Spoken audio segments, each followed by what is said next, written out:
Assalamu alaikum wa rahmatullah. Peace be upon you all. Hello and welcome everyone. My name is Haideel Abdullah and it is my great honor to host all of you here tonight. I want to start off by thanking every single person who had a hand in helping bring this to life. Alhamdulillah, all thanks to God, after almost 2 years of work, I started to reflect the other day about how all of this began.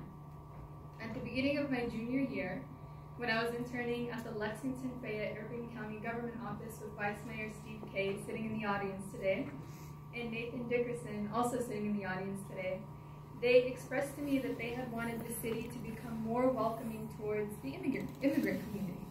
And I just want to take a moment to give a special thank you to Vice Mayor Kay, Nathan Dickerson, and Mayor Jim Gray for their efforts in trying to make Lexington as inclusive of a city as possible. So can you please give them a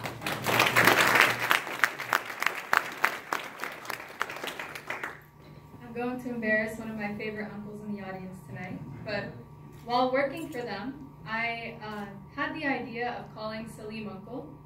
He's used to my very annoying phone calls. He actually, the moment I called him, he was very supportive of the idea, and he encouraged me to move forward with it, even though we both knew it was going to be a very steep hill to climb. This is a special thank you to him, as well as my parents, and all of the other amazing members of the community for believing in a student who only had an idea at the time. Because of you, I believed in myself, and I want you to know that you helped foster this into fruition. One more person I would like to thank in the back is Dr. Clayton Tyne. He is also my faculty mentor and has been very merciful to me this semester. So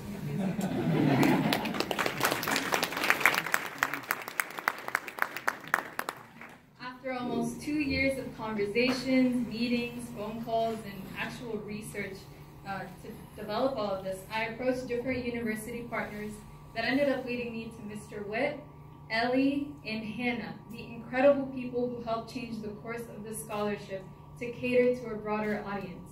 So thank you to them as well. And Mr. Witt, as you all can see, he helped organize this from his heart. He genuinely did not have to put this much effort into helping to create the Bilal Ibn Rabah scholarship. He could have said, kid, like, you're too much. Can you please get out of my face, go do something, join a club or something? But he didn't do that. He was very gracious. He was very kind. He sat and talked to me as if I was his equal. And I think when you're at a university with people and with positions and people who don't necessarily have the time to speak to you, with having an adult look at you in the eyes and speak to you as if you are their equal is not something that I could explain. They take you seriously despite your age, despite your gender, and despite your religion. And sometimes as a young Muslim woman, it has been hard to overcome certain obstacles, but thankfully Mr. Witt hasn't been an obstacle. He's been one of the greatest helps I've ever been lucky to have.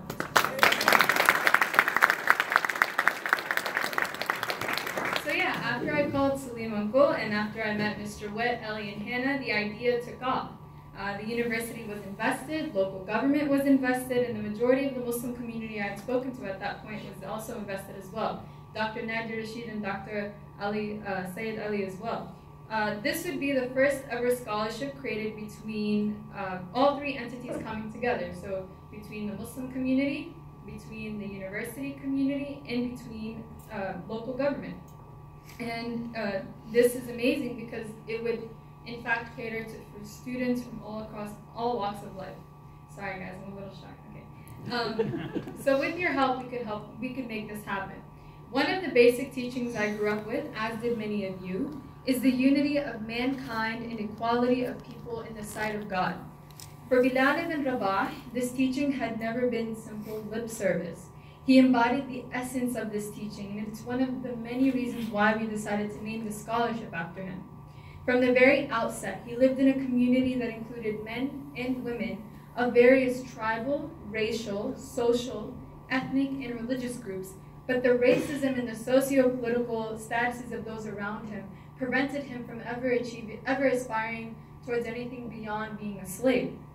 In the eyes of society, he was seen as nothing but a slave, but despite this, he still went and grew to be one of the most influential people we have seen in history today. So how can a person who, in spite of the oppression he faced, in spite of the racism he faced, in spite of all of the obstacles put in front of him, turn right back around as soon as he is put in a leadership position of that same society, serve them as if they've never harmed him. And this is why we want this scholarship to be named after Bilal Ibn Rabah. There are many great people we could name this scholarship after, but one of the qualities of being a great leader is not discriminating when it comes to helping your people. If you are in a position to lead a society, you lead everyone, despite those who harm you and in support of those who love you. So we want the scholarship to not just become a scholarship. We've actually spoken about maybe creating a Bilal Ibn Rabah center on campus. But this can only happen, and these ideas can only come to life with your support. If we are able to generate enough money to give enough scholarships to students, and maybe even create a cohort one day, we can have a Bilal Ibn Rabah center where part of it is reserved for the Muslim Student Association, and the other part is reserved for maybe our 12, 15, or 30 Bilal Ibn Rabah scholars to meet every week and to discuss and to create ideas. And this scholarship would not discriminate towards any person from any religion, socioeconomic background, or anything of the sort. We want this scholarship to create ideas. We want the scholarship to be for students who come from a disadvantaged point, or students who maybe didn't even have the best support in high school. When I was in high school, I was not considered one of the smart kids. When I told some of my friends I was coming to UK on a William C. Parker scholarship, actually a lot of them looked down on that because it was not seen as a merit scholarship. But I think being a William C. Parker scholar is one of the best scholarships that I could have ever received, because I came here with a passion to learn, and I didn't listen to anyone who told me I couldn't do it. So that's something I'm thankful for, and that's how we want our Bilal Ibn Rabah scholars to be.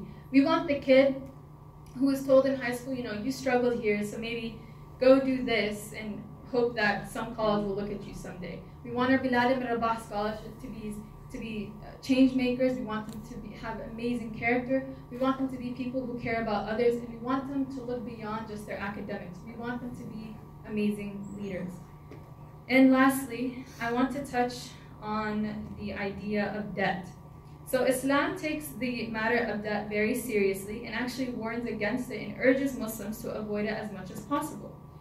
That's because debt is seen as something that holds you down, and you aren't able really to move forward in society if you're constantly having someone waving the bag of money that you owe them over your head. So Muslims are encouraged to actually help alleviate the burdens of other Muslims, both financially, maybe socially. If you see, sometimes debt in Islam, and this is something I learned recently, sometimes debt in Islam is actually considered, you could relieve someone of their debt by fixing a relationship between them and someone who dislikes them. So someone who's in a position of leadership, you can maybe give that person money, or maybe you can talk to them for them. Sometimes alleviating someone of their debt is using your position of power to help someone that doesn't have the means to help themselves. So with all of that being said, the reward and merits of you donating would go far beyond what you'll see today. As you can see, what Hamza highlighted in the poem that he read for us is that we are visionaries of a future not our own. So I hope that inshallah you would see beyond your own lives, and that you would contribute to something to help create future Bilal Ibn Rabahs of the world, because I would love to meet them. Thank you.